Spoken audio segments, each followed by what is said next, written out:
अऊज़ु बिल्लाहि मिनश्शैतानिर्रजीम बिस्मिल्लाहिर्रहमानिर्रहीम अल्हम्दुलिल्लाहि रब्बिल आलमीन वस्सलातु वस्सलामु अला सय्यिदिल अंबियाइ वल मुरसलीन व खातमिन नबिय्यीन व अला आलिहि व असहाबिहि अजमईन। प्यारा दोस्तों, फ़कीर फैज़ मोहम्मद सिकंदरी पिताफ़ी अवां जी ख़िदमत में अल-फैज़ चैनल सां गॾु हाज़िर आहे। मुंहिंजा प्यारा दोस्तों, अॼु अवां जी ख़िदमत में हज़रत इमामुल आरिफ़ीन हज़रत पीर साईं सैयद मोहम्मद राशिद रोज़ेदणी रहमतुल्लाह अलैह जी मलफ़ूज़ात शरीफ़ मंझां रमज़ानुल मुबारक जे मामले में कुझु अर्ज़ पेश कयां थो त मुंहिंजा साईं, मुंहिंजा मुर्शिद हादी रमज़ान शरीफ़ जो इस्तक़बाल कीअं फ़रमाईंदा हुआ। मुंहिंजा साईं हज़रत मुर्शिद करीम जी रवश मुबारक हूंदी हुई त जॾहिं रजब महीनो गुज़रण ते ईंदो हो तॾहिं पाण जमायत सां माह शाबान जे चंड ॾिसण जी कोशिशि फ़रमाईंदा हुआ, छो त इहो महीनो रमज़ान शरीफ़ जे बाग़ पुरबहार ऐं चमन मुश्कबार जे खुलण लाइ ॼण त दरवाज़ो या मुक़दमो आहे। पोइ जॾहिं शाबानुल मुअज़्ज़म अची पछाड़ी कंदो हो तॾहिं पाण सबा जी हीर वांगुरु निहायत शौक़ सां हलाले रमज़ान शरीफ़ जी मुखड़ी टिड़ण लाइ इंतज़ारु कंदा हुआ ऐं संदन ॾिसण लाइ कोशिशि कंदा हुआ। जॾहिं महवशनि जे अबरूए ख़मदार मिसाल रमज़ान शरीफ़ जो हिलाल आसमान जे चहिरे ते चमकण लॻंदो हो तॾहिं पाण बि चोॾीअ जे चंड वांगुरु ख़ुशी मां खिलंदड़ ऐं गुल गुलाब वांगुरु शिगफ्ता रूह ऐं फ़रहतनाक थींदा हुआ ऐं मस्जिद शरीफ़ जी छित खे किंदीलनि, फ़ानूसनि ऐं बतियुनि जी रोशनाई सां मुनवर ऐं मुज़यन करे आसमान खे रीस ॾियारे छॾींदा हुआ ऐं तालिबनि जे दिलनि वारनि ॾींहंनि खे फ़ुयूज़ात रब्बानी वारे सिज मां नूरुन अला नूर फ़रमाईंदा हुआ ऐं संदन दिल जे उक़दनि ऐं मुश्किलनि वारी मुखड़ीअ खे तवजुहात बातिनीअ जे हियांव ठारींदड़ हीर घुलाइण सां गुल गुलाब जे मिसल शादाब ऐं शिगफ्ता करे छॾींदा हुआ ऐं राति ॾींहुं सालकनि जे ज़िक्रनि ऐं फ़िक्रनि वारनि गुलनि मां गुलदस्तनि ठाहिण सां आसमान जे बाग़ खे बि बावजूद नाज़बुयन तक़दीस तहमीद जे संदसि ख़ुशबू दिलि खसींदड़ खां शौक़ ऐं रीस जो कंडो दिलि में चुभाए छॾींदा हुआ। उन्ही रूह परवर ऐं रूह जे मग़ज़ खे मुअंबर ऐं मुअत्तर कंदड़ ज़माने में जेके तालिबनि मुश्ताकनि जे सीननि वारे बाग़ मां ज़ौक़ शौक़ जो मुखड़ियूं टिड़ंदियूं हुयूं, तन सां जहान जे मैदान में ॼण हिकु ताज़ो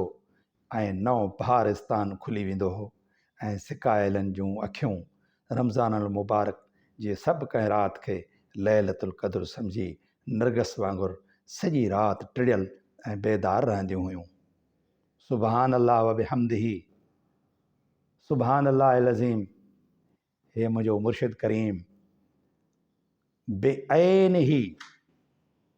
हुज़ूर आकाए नामदार सल्लल्लाहु अलैहि वसल्लम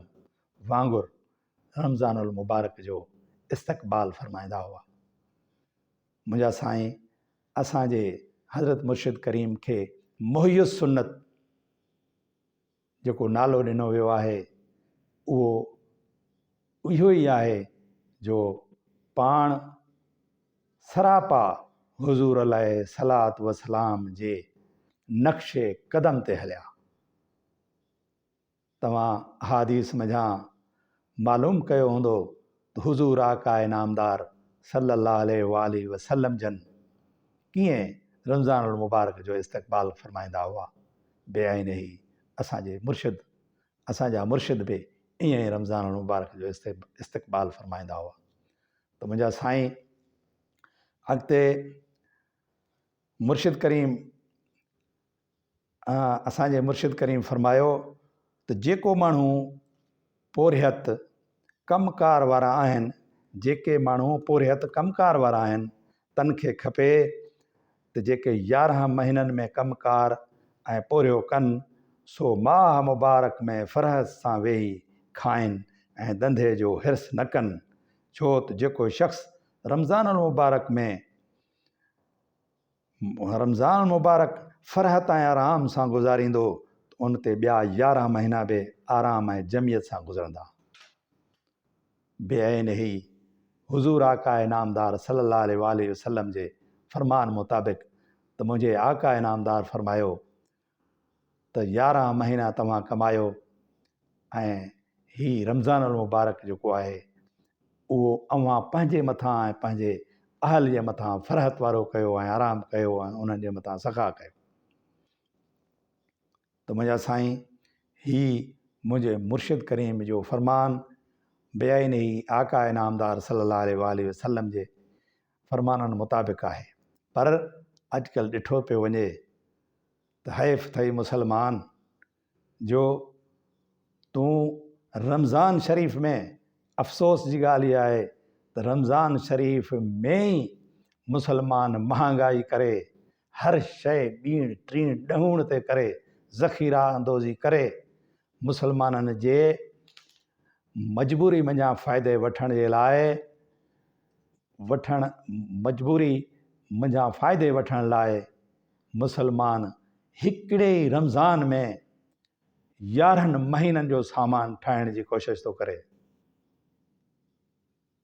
ऐं इन रमज़ान में बजाए सवलाई सस्ताई करण जे ऐं सहजाई करण जे असांजा मुसलमान ई कोशिशि वठी वॾे में वॾी सख़्ती था कनि महांगाई था कनि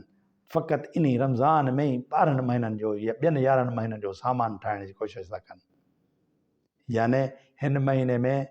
मुसलमाननि जे लाइ सवलाई करण जी बजाए इहो महीनो मुसलमान ते अज़ाब करे थो छॾे। पर ख़ुदा जी पोइ कुदरत इहा आहे, मुंहिंजे रब जो फ़ैसिलो बि इहो आहे त इहो ई मुसलमान जीअं रमज़ान शरीफ़ में ॿियनि मुसलमाननि जे मथां अज़ाब जो हिकिड़ो महीनो थो करे, तीअं ई असांजी ही क़ौम मुसलमान जेका आहे सो 12 ई महीना अज़ाब में आहे, 12 ई महीना अज़ाब में आहे, 12 ई महीना महांगाई जी जेको आहे सो लपेट में आहे ऐं बुराई में ऐं तंगी में आहे। काश जेकॾहिं मुसलमान हुज़ूर आका इनामदार सल्लल्लाहु अलैहि वसल्लम जे हिन फ़रमान खे मद्देनज़र रखनि त तव्हां 12 महीना 11 महीना कमायो ऐं रमज़ान शरीफ़ में मुसलमाननि ऐं पंहिंजे घर वारनि जे लाइ सवलाई पैदा कयो ऐं फ़रहत पैदा कयो। काश मुसलमान इन्ही नुक़्ते ते गौर ऐं फ़िक्र कनि। वमा अलैना इल्लल बलागुल मुबीन।